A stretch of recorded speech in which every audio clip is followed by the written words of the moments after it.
Já estamos gravando, vou botar aqui nos slides.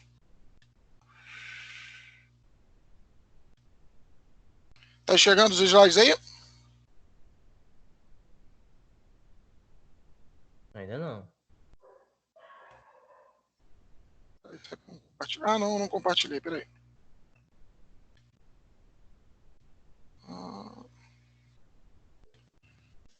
Essa aqui. Agora vai. Agora sim, beleza. Foi? Foi. Então vamos lá. Estamos aqui hoje na aula de segurança da informação, né? No dia 12/5/2020, da turma 136. Hoje a gente vai falar aí dos temas 9 e 10, para a gente fechar a nossa matéria, de acordo com o nosso cronograma, falando um pouquinho sobre a parte de políticas de segurança. Então nós vimos toda a parte técnica, né, da parte de segurança da informação, agora a gente está vendo a parte de gestão. Vimos a parte de gestão de risco na semana passada, e hoje a gente vai falar um pouquinho sobre como são elaboradas as políticas de segurança de uma empresa e quais são as normas, normalmente, que a gente segue para uma futura certificação. Mas antes da gente chegar nessa parte das normas, nós vamos falar um pouquinho sobre alguns conceitos de segurança de informação, né? Como é que elas são tratadas a partir dessa política, como é que é feita essa gestão. Então, primeiro, o que é a política de segurança da informação? Está lá. A política nada mais é do que um documento que serve como mecanismo preventivo de proteção dos dados e processos importantes de uma organização que definem um padrão de segurança a ser seguido pelo corpo técnico e gerencial e pelos usuários internos e externos. Então, na verdade, nesse documento, né, que é elaborado de política de segurança, onde nós fazemos todas as descrições do que deve ser feito para que a gente possa garantir uma segurança eficiente da nossa informação, tanto de forma preventiva quanto de forma corretiva. Caso aconteça algum tipo de vulnerabilidade sendo explorada, como é que a gente corrige isso? Então, a gente define, através desse documento, um padrão de segurança para garantir que ela possa ser eficiente, né? E garantir o funcionamento da empresa, sem que isso gere impactos tão grandes como a gente viu naquele documento que a gente elabora lá, chamado de gestão de risco, ok? Ele bota lá, a política de segurança é um conjunto de diretrizes, normas e procedimentos e instruções destinadas respectivamente ao nível estratégico, tático e operacional. Então, na verdade, ele divide a empresa em 3 níveis, né? E nesses 3 níveis ele vai fazer essa divisão de orientações. Como vão ser feitas essas orientações? Com o objetivo de estabelecer, padronizar e normatizar a segurança, tanto no escopo humano como no tecnológico. Então, isso aqui é importante. Ó. Ele estabelece, padroniza e normativa. Então, o que ele faz? Ele define um determinado padrão que deve ser seguido por todo o seu corpo técnico e também pelo seu recurso humano da empresa. Então, aqui nessa figura, a gente consegue ver como é que é feita essa divisão. A gente tem um nível estratégico lá em cima, que é onde a gente define as diretrizes, como se fosse o dono da empresa, os diretores da empresa definindo. Olha, eu preciso que você garanta a segurança dos dados, por exemplo, de todos os meus funcionários. Eu não quero que isso vaze. Eu quero que você garanta a segurança dos dados de todos os meus clientes. Eu não quero que isso vaze para ninguém. Isso foi definido lá no nível estratégico. Como é que isso vai ser feito? O nível estratégico não tem a menor noção. Lá são os tomadores de decisão. A gente que vai passar para eles o que pode ser feito. Aí isso entra no nível tático, que é a parte onde nós vamos estabelecer as normas. Então, essas normas vão ser estabelecidas aí já pelo corpo técnico, né? O que tem que ser feito para garantir o que foi definido no nível estratégico. E lá no nível operacional, é como se a gente fizesse um passo a passo, que são os procedimentos que devem ser adotados pelo pessoal da ponta da linha, como a gente chama lá, né? O pessoal do operacional. O que eles vão ter que fazer para garantir o quê? Que aquela política que foi definida lá em cima, aquela diretriz que foi definida lá em cima, seja realmente executada. Então, a gente parte do nível mais estratégico da empresa, definindo política ou diretriz. A gente estabelece normas, aí já é o corpo técnico fazendo isso, as normas para garantir que aquela estratégia vai ser cumprida. E lá embaixo, nós vamos definir os procedimentos, o passo a passo do que tem que ser feito pelo pessoal operacional. Onde é que o pessoal da área de tecnológica se encontra? Aí no nível tático. É quem conhece de segurança da informação que vai estabelecer quais são as normas. E quem vai executar é o pessoal operacional, e quem definiu a base para que essas normas pudessem ser elaboradas é o pessoal lá do nível estratégico. Tá ok? Seguindo aqui, ó, fundamentos estratégicos da organização, que aí são as diretrizes, né? Corresponde a todos os valores que devem ser seguidos para que o principal patrimônio da empresa, que são as suas informações, tenha um nível de segurança exigido. Então isso, de uma forma assim muito, mas muito genérica mesmo, é o que o teu gestor lá vai te exigir. Ele vai falar para você, olha, meu valor aqui são as minhas informações dos meus, por exemplo, vamos pensar aqui na Unicarioca, são os dados dos meus alunos. Eu não posso perder esses dados dos alunos. Onde tem os dados deles, onde tem as notas, onde tem matrícula, onde tem todas as informações de pagamento, eu não posso perder isso. Então, esse é o valor maior para a instituição. Então, ele vai falar, olha, eu quero que você bole uma política de segurança que garanta a segurança desses dados. A partir daí, passamos para as normas, né? Que aí a gente já está no nível, já aqui, ó, que a gente falou lá naquela figura, no nível tático, né? Então vamos lá. Regras gerais de segurança das informações que devem ser usadas por todos os segmentos envolvidos. Esses todos os segmentos aí estão lá no nível operacional, no nível mais baixo, no processo de negócio da instituição. Por estar em um nível tático, desdobramento da estratégia, né, pode ser específicas para um público a que se destinam. Por exemplo, eu posso só criar normas de segurança para técnicos, como posso gerar normas de segurança para o meu nível de usuários também. Tá legal? Então, eu vou estabelecer aí todo passo a passo do que deve ser feito, para que depois o operacional possa executar. Aí lá estão os procedimentos, tá lá. Orientações para realizar atividades operacionais, no nível operacional, relacionadas à segurança. Essas atividades operacionais envolvem procedimentos passo a passo, que são detalhados, permitindo que a sua execução seja padronizada, garantindo a observação e o aspecto de segurança. Então, nessa fase aí, é onde eu vou dizer, por exemplo, vamos supor que para os meus usuários, nesse momento que a gente está acessando dados remotamente, para que esses meus usuários possam acessar o sistema, por exemplo, da minha empresa. Eu vou definir que lá nesse nível anterior, no nível de normas, existe uma normatização lá de que você só consegue fazer acesso via VPN. Então, eu preciso abrir uma VPN para que a pessoa possa acessar isso remotamente. Ok. Agora, será que todo mundo sabe usar VPN? Provavelmente não. Então, lá no nível operacional, eu vou gerar os procedimentos, o passo a passo do que um funcionário desse de casa vai ter que fazer para poder acessar essa VPN remotamente. Tá legal? Então, esse seria, por exemplo, o dono lá no nível estratégico diz que ele quer garantir a segurança dos seus dados. No nível de normas, a gente define quais são os pontos que devem ser atacados, inclusive a VPN. E no nível de procedimento, a gente dá o passo a passo para que o usuário consiga acessar fazendo uso desse recurso de segurança. A segurança da informação inicia através da definição de uma política clara e concisa acerca da proteção das informações. Então, apesar de ser uma coisa extremamente técnica, normalmente a gente tem que colocar ela de forma muito clara para que as pessoas que vão aprovar esse projeto consigam entender o que está sendo feito e as pessoas que vão executar lá no nível de procedimentos, né, eles possam também entender o que tem que ser feito. Através de uma política de segurança da informação, a empresa formaliza suas estratégias e abordagem para a preservação de seus ativos, que nesse caso aqui, no exemplo que a gente está falando, os ativos são as nossas informações. A política de segurança da informação deve ser compreendida como a tradução das expectativas da empresa em relação à segurança, considerando o alinhamento com os seus objetivos de negócio, estratégia e cultura.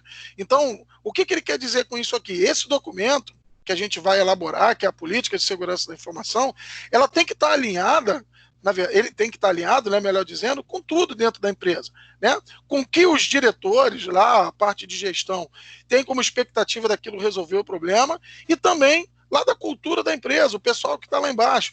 O pessoal, meu recurso humano não tem, é um recurso humano muito antigo. Por exemplo, vamos supor que eu estou implementando uma política de segurança num órgão público, né? Que já tem pessoas assim bastante antigas, já próximas a se aposentar.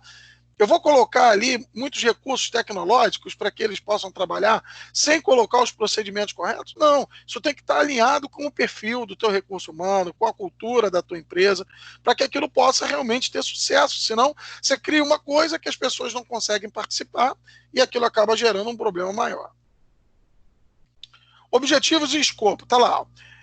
Prover uma orientação de apoio da direção para a segurança da informação de acordo com os requisitos do negócio. Então, a gente vai fazendo isso desde os requisitos lá de cima e com as leis de regulamentação relevante. Essa ISO 17799 é a base para esse modelo de política de segurança. Ela é um guia que orienta a utilização de controles de segurança da informação. Foi o primeiro documento criado assim, de uma forma a definir esse processo de gestão e acabou depois evoluindo para 2 documentos que a gente vai ver, que é a ISO 27001 e a ISO 27002. Vamos falar um pouquinho sobre elas daqui a pouco. Tá legal? Participação nessa política de segurança. Quem são os envolvidos? Alta gerência, a gerência de segurança da informação, que aí já está no nível lá de normas, são os caras que vão elaborar isso a partir de um levantamento de requisitos, os vários gerentes e proprietários de sistemas informatizados e, finalmente, a galera lá do operacional, que é o que está lá embaixo, são os usuários finais. Então, todos, praticamente, têm que estar envolvidos nessa política de segurança. Todos têm que participar, né? Aqui ele mostra para a gente um conceito de classificação da nossa informação que deve ser feito para que essa política seja adotada de acordo com algumas características da nossa informação. O objetivo aí principal é identificar quais níveis de proteção que a informação disponível na organização requer. Se eu tenho que ser tão rigoroso ou eu posso ser um pouco mais flexível. Aí ele mostra essa classificação para a gente no próximo slide. Quer ver? Eu tenho aqui, para empresas, esses dados são tratados como confidencial, privado, sigilosa e pública. Então, são os 4 níveis, que nem sempre tem os 4, são 4 níveis possíveis. Na área pública, né, e militar, a gente já tem outras classificações. Tem a ultra secreta, secreta, confidencial, sigilosa e não classificada, que é aquela que é de acesso público, né? Todos podem ter acesso, ok? Com essa classificação, quais são os benefícios que a gente pode ter? Tá lá, ó. Proteção das informações importantes e vitais para o negócio, provavelmente são essas que a gente vai classificar como confidencial e privada na empresa, ou ultra secreta, secreta e confidencial na área pública e militar. Definir e compartilhar a responsabilidade entre as partes, aí eu vou estar definindo que quem tem acesso a cada tipo de informação dessa. As atividades, as informações confidenciais. Quais são os grupos de usuários ou de funcionários da empresa que têm acesso? As informações ultra secretas. Quais são os grupos, né, que têm acesso a essa informação? Vão ser definidas também na política de segurança. E isso também ajuda na tomada de decisões, uma vez que as informações estão bem categorizadas, né? Então, aqui, passando para um sistema de gestão. Agora a gente vai falar de gestão da segurança. Depois do momento que ela foi criada, a política, como é que a gente vai fazer essa gestão? Aí ele bota lá, definição, um sistema de gestão é um sistema para estabelecer a política e objetivos, e para atingir esses objetivos utilizando. Então, vamos lá. Ele coloca aqui, ó, a estrutura organizacional, processos sistemáticos e recursos associados, metodologias de medição e avaliação, então isso a gente vai ver daqui a pouquinho onde é que a gente aplica isso, processo de análise crítica para assegurar que os problemas são corrigidos. Então a gente fica a todo momento verificando se todos os problemas estão sendo corrigidos através de uma medição, através de uma avaliação, né? E são processos sistemáticos, isso já foi definido lá na política, quais são os processos que devem ser feitos. Então, veja, quando a gente fala de política de segurança, a gente tem que levar em consideração que o que a gente está falando, na verdade, não é um processo. propriamente dito, não um projeto propriamente dito. Isso é um processo que não tem fim. Isso aí, na verdade, ele continua o tempo todo fazendo uma análise. Como a gente falou de gestão de risco na semana passada, funciona a mesma coisa aqui na gestão da política de segurança. O SGSI, né, que é o nosso Sistema de Gestão de Segurança da Informação. A norma que a gente utiliza hoje para isso é a 27001, que foi preparada para promover um modelo... Espera aí que eu acho que entrou alguém aqui.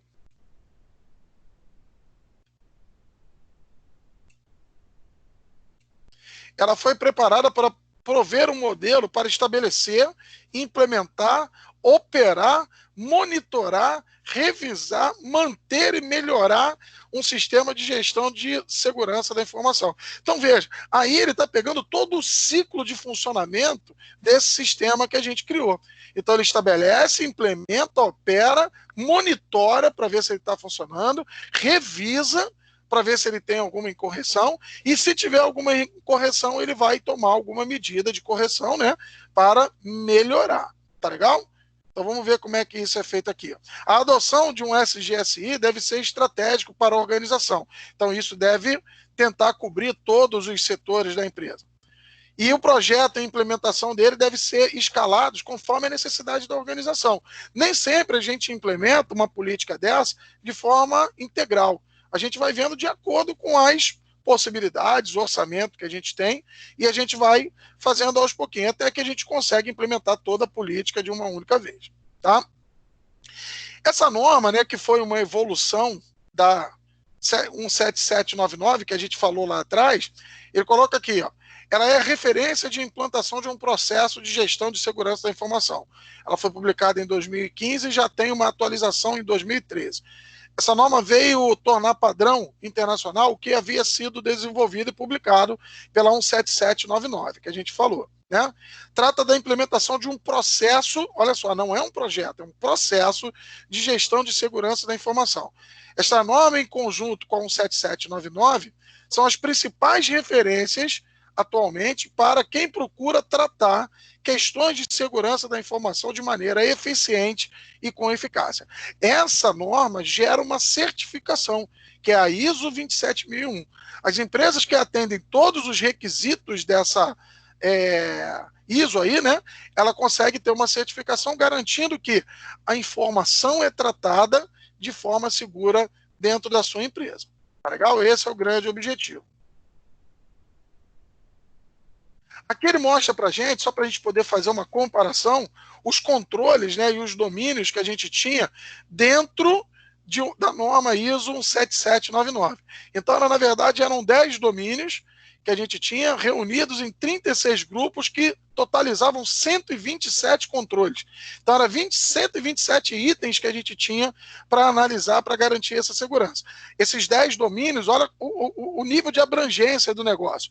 Olha, ele via o estabelecimento da política de segurança, gerenciamento das operações e comunicações, como é que era a comunicação interna e externa, segurança organizacional, controle de acesso, classificação e controle de ativos da informação, desenvolvimento e manutenção de sistema, segurança em pessoas, gestão da continuidade, segurança física e do ambiente e a conformidade com a parte de legislação. Então, tudo isso aí é analisado dentro dessa ISO 17799. Isso aí evoluiu para 27001 e a gente vai ver que foi acrescentado mais um domínio dentro dessa norma.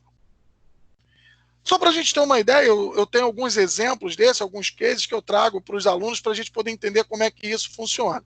Então, por exemplo, aí tem um caso, né, de falha de vulnerabilidade e a gente vai ver como é que isso é classificado, como é que a gente enxerga isso dentro da norma. Então tá lá. Ó. Em abril de 2001, o notebook do Ministério da Defesa britânico, contendo segredos de segurança nacional, foi deixado em um táxi por um oficial do Exército. Então ele esqueceu o notebook dentro de um táxi. Olha lá, ó.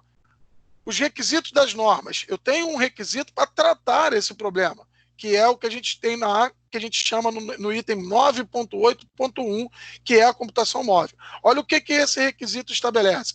Que quando se utiliza recurso de computação móvel, como o nosso notebook, cuidados especiais devem ser tomados.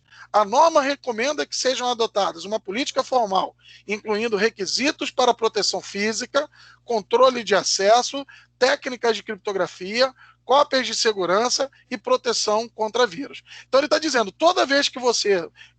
o que a norma diz? Para todos os equipamentos de computação móvel que você tem dentro da sua empresa, você tem que atender esses requisitos, essas recomendações. Olha, requisitos para proteção física, caso ele seja danificado, alguma coisa desse tipo, ou perdido, como foi esse caso. Controle de acesso, então, se um notebook desse foi perdido e você tem um controle de acesso, ninguém vai ter acesso direto aos segredos de segurança nacional, como nesse caso. Técnicas de criptografia vão dificultar o acesso a esses dados.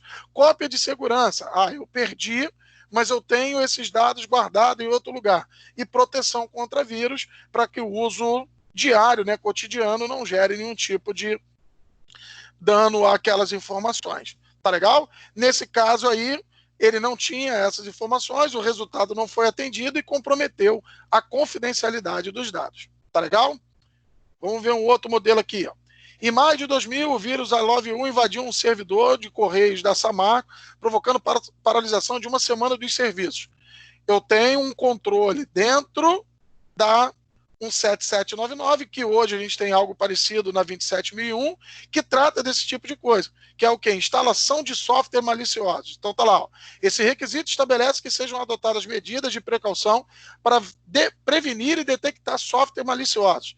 A norma recomenda que seja adotada uma política formal, análise crítica de software, plano de contingência, monitoramento constante do ambiente computacional. Então veja, de forma assim bem geral, ele cobre todas essas necessidades.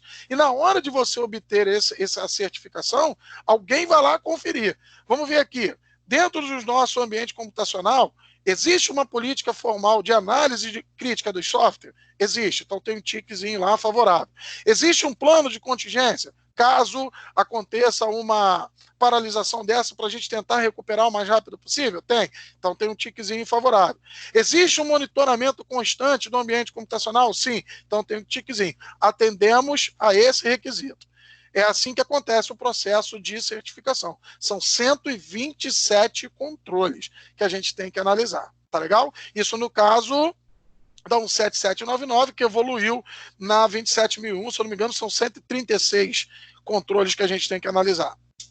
Olha aqui um outro caso. Download de software não homologado. Tá lá. Ó.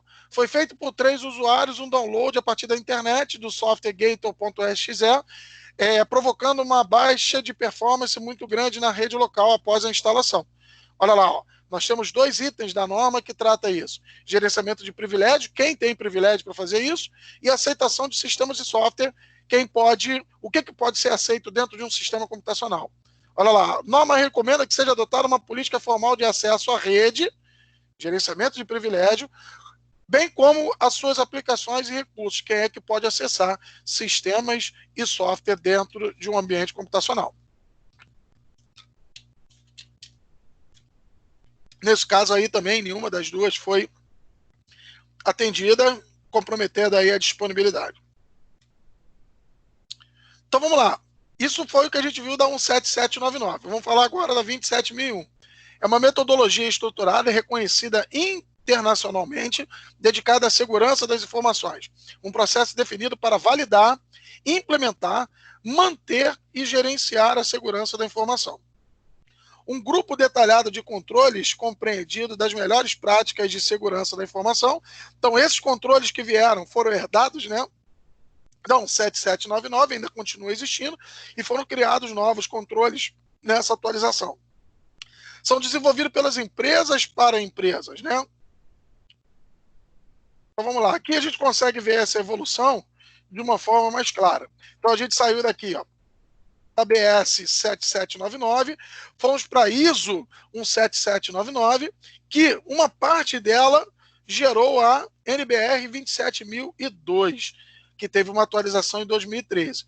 E outra parte dela veio aqui, ó, sendo evoluída também, e gerou a NBR 27001, com a última atualização em 2013. A gente vai ver um pouquinho das duas normas, vamos ver por que elas estão separadas e qual é o perfil de cada uma delas. Mas, na verdade, as duas surgiram da BS 7799, que evoluiu para ISO 17799, e depois ela foi segmentada em duas NBRs.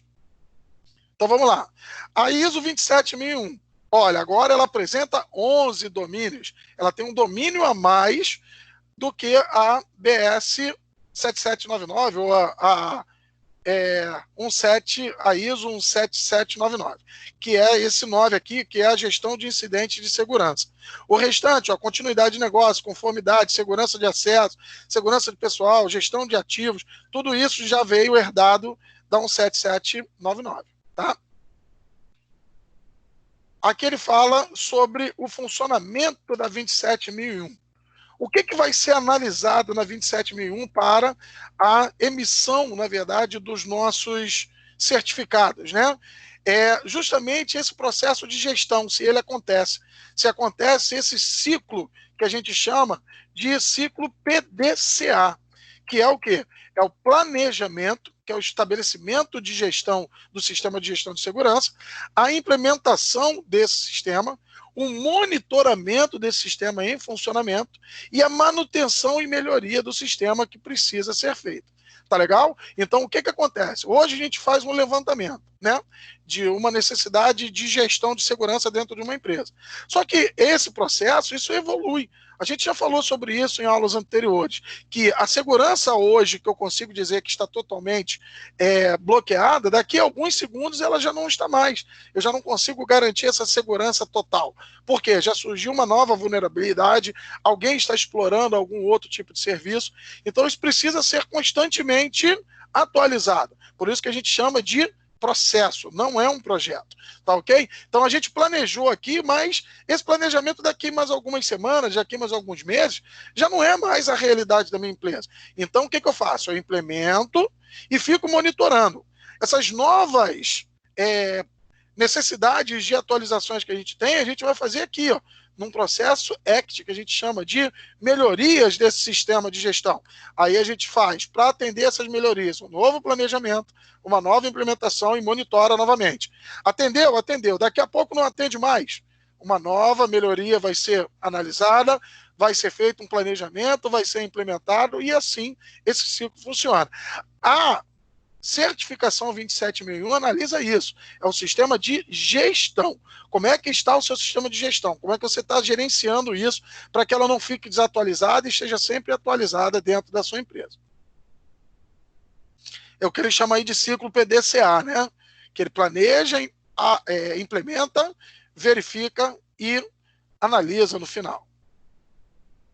Aí ele vai descrever um pouquinho de cada uma dessas fases. O que é a fase de planejamento? Está lá, ó, definir o escopo e os limites do teu sistema de gestão de segurança, definir a política geral de segurança da informação. Aqui a gente cria a política que a gente falou anteriormente, definir as metodologias para avaliação e tratamento de risco, identificar e classificar os riscos, e assim por diante. Então aí tem todas as funcionalidades que a gente precisa executar nessa fase de planejamento. Depois a gente vai para a fase de implantação. Tá lá, ó. Implantar o plano de tratamento de risco, implantar controles definidos na nossa política, implantar os programas de treinamento e conscientização de usuários para que eles façam parte, né, desse processo. E depois o que a gente faz? Gerencia esse sistema. É isso que é a função principal da 27001. Garantir que você está gerenciando todo esse sistema que está funcionando. Tá legal? O check, né, seria a terceira fase. É monitorar esses controles, realizar revisões periódicas através de auditorias internas, analisar efetividade dos controles existentes. Então a gente faz alguns testes de invasão para ver se eles estão realmente bloqueando e verificar novos riscos e níveis de riscos residuais. O que ficou assim que a gente não conseguiu cobrir ou novos riscos que possam estar sendo gerados. E por último, seria o ACT, que seria justamente a verificação para modificações, para melhorias. Está lá, ó, implementar melhorias necessárias que foram verificadas aqui no cheque, comunicar as ações que vão ser realizadas para essas melhorias e garantir que essas mudanças atinjam realmente os resultados esperados. Então, são as 4 fases que ficam nesse ciclo o tempo todo para que a gente possa garantir o funcionamento. Tá ok? Aqui eu trouxe para vocês, de uma forma resumida, o que seria cada fase dessa, a partir de um livro publicado lá por FN Ferreira, né? Que é a Política de Segurança da Informação, guia prático para elaboração e implementação, né? Que ele mostra de uma forma resumida esse ciclo. A fase lá do planejamento, a estruturação desse sistema, um plano diretor de segurança, diagnóstico de segurança, avaliação de tratamento de risco e declaração da sua aplicabilidade, onde ele vai ser aplicado. O do política corporativa de segurança, classificação da informação, plano de continuidade, treinamento e conscientização e implementação dos controles. O cheque, monitoração de controle de segurança, ele está verificando, a gestão de incidentes, revisão de nível de risco e auditoria para verificar se tudo está funcionando. Caso tenha alguma vulnerabilidade ainda, implementação de melhorias, ações corretivas, comunicação das ações e assegurar melhorias de forma que foram implementadas, né, que atendam às nossas expectativas. Então, nesse quadro aí, a gente tem essas 4 fases um pouquinho mais resumidas, né? Chegamos, então, a 27002, que é uma outra variação da 17799. Só que essa daqui já tem um perfil diferente. Ela não emite uma certificação. Ela te orienta, passo a passo, do que você tem que fazer na prática para garantir aquilo. Então, o anterior é o quê? É todo o processo de gestão, a 27001. Aqui na 27002, não. Ele vai te dizer as melhores práticas para que aqueles controles sejam executados. Então, vamos lá. Vamos ver aqui alguns exemplos. Então, tá lá. A estrutura da norma, ela tem lá o objetivo do controle, os controles, que vão ser todos aqueles que a gente falou lá, diretrizes para a implementação e as informações adicionais. Então, aqui, ele não está só passando para a gente assim, o que tem que ser feito para garantir a segurança. Ele vai te dar o passo a passo do que você vai fazer. Ah lá, convém, essa principal característica dela é convém fazer isso, convém fazer aquilo, então ele vai te dando realmente o que deve ser feito, tá legal? Então aqui está a organização de toda ela, de toda essa norma 27002. A gente vai olhar aqui, pô, Sobral, mas agora apareceram aí 15 itens, esses 15 itens é porque tem aqui introdução, objetivo, termos, definições, estrutura e análise e avaliação. Daqui para baixo começam os controles mesmo, ó, política de segurança da informação, organização da informação, gestão de ativos. Então, em cada uma dessas daqui, a gente vai ter uma norma maior, né, porque agora ela vem bem mais detalhada. Ele vai falar isso nos próximos slides aqui. Ó. Nesse próximo, né, que é o último. Ele faz uma comparação entre as duas. Então, tá lá. Ó. A ISO 27001 determina uma avaliação de riscos a ser executada a fim de identificar para cada controle dos 11 controles, se ela é necessária para diminuir os riscos e, se for, em que medida deve ser aplicada. Se ela tem que ser muito rigorosa, se ela tem que ser média, se ela tem que ser pouco rigorosa. Isso é a norma de gestão, né, que define como administrar o sistema. Então, a ISO 27001 é uma forma da gente administrar toda essa segurança. A 27002 já é diferente, é um código de práticas, com um conjunto completo de controles que auxilia na aplicação do sistema de gerência. Então, lá em cima eu defino, eu tenho que colocar uma segurança para dispositivos móveis. Como eu vou fazer isso? A 27002 vai me dar de forma detalhada como é que eu faço isso. A ISO, aqui ele faz numa frase essa comparação. A ISO 27002 explica um controle em uma página inteira. Normalmente a gente tem uma página ou quase 2 páginas para cada controle. Enquanto a 27001 dedica apenas uma sentença, que são sentenças parecidas com aqueles cases que eu mostrei para vocês, mostrando de uma forma assim, bem geral o que deve ser feito, qual controle deve ser aplicado. Por que essas duas normas existem separadamente? Por que não foram fundidas? Por que eu não tenho uma norma única como era a 17799? A resposta é a sua usabilidade. Se fosse uma única norma, ela seria muito complexa, porque estaria juntando toda essa parte de gestão e a aplicação, a parte prática dela, e muito grande para um uso prático. Então, seria assim, bem complexo você fazer. Então, a gente divide isso em duas partes e dois documentos. O primeiro documento é o de gestão, onde a gente vai fazer todo o processo de análise e definição de uma política de segurança, e é onde a gente tem a emissão de um certificado. E a ISO 27002 ele vem detalhando, item a item, o que deve ser realizado para a sua aplicação. Tá legal? Então, aqui alguns documentos finais que são elaborados. Então, tá lá, ó. Comissão de segurança, grupo de segurança, na verdade, a gente está definindo aí quais são as pessoas que vão estar trabalhando nisso. Política de segurança da rede interna, normas de segurança para a rede interna, normas para a utilização de recursos computacionais. Então, veja, aí a gente tem uma série de itens que podem ser elaborados, na verdade, vão ser elaborados de acordo também com os serviços que a gente tem dentro da nossa empresa. Por exemplo, eu não faço nenhum tipo de download de arquivos. Então, se eu não faço, para que eu tenho normas de uso de serviço FTP? Então, isso tudo a gente vai criando de acordo com o que a gente analisou, na verdade, na 27001. Aí, na hora da gente implementar isso aqui, a gente usa a 27002 para ver todo o passo a passo do que a gente tem que fazer para cada item desse daqui. Tá legal? E com isso a gente fecha aí a parte de política de segurança. Eu, como disse, estou gravando esse vídeo para deixar disponível para vocês e para os alunos que não puderam participar aí da aula de hoje. Tá legal? Alguma dúvida, alguma pergunta? Não, ficou tudo muito claro, professor. Tudo beleza? Então, olha só, eu vou só reforçando com vocês. A gente vai ter a nossa APS, uma parte dela na próxima aula, uma parte dela na aula seguinte. Então, para a gente vão ser nos dias, se eu não me engano, 21 e 28, tá? Então, preste atenção, eu vou passar um e-mail para vocês durante essa semana, provavelmente até sexta-feira, dizendo o que vocês precisam acessar e quais são as tarefas que a gente vai... o que vocês precisam estudar e quais são as tarefas que a gente vai fazer nesses 2 próximos dias. Tá legal? Para vocês poderem se preparar também. Tá ok? Beleza. Alguma dúvida, alguma pergunta? Eu queria fazer a pergunta sobre a APS da Cisco. Que até sim. quando a gente tem que fazer, né, a prova? Olha, até a data da AV2. Tá. Porque, assim, depois da prova da AV2, eu tenho que corrigir a AV2 de vocês e lançar a nota. Então, até a data da AV2, vocês têm tempo para fazer aí tranquilamente. Beleza. Tá legal? Mais alguma dúvida, alguma pergunta? Não? Tranquilo? Não, é isso. Então, estou encerrando aqui a gravação.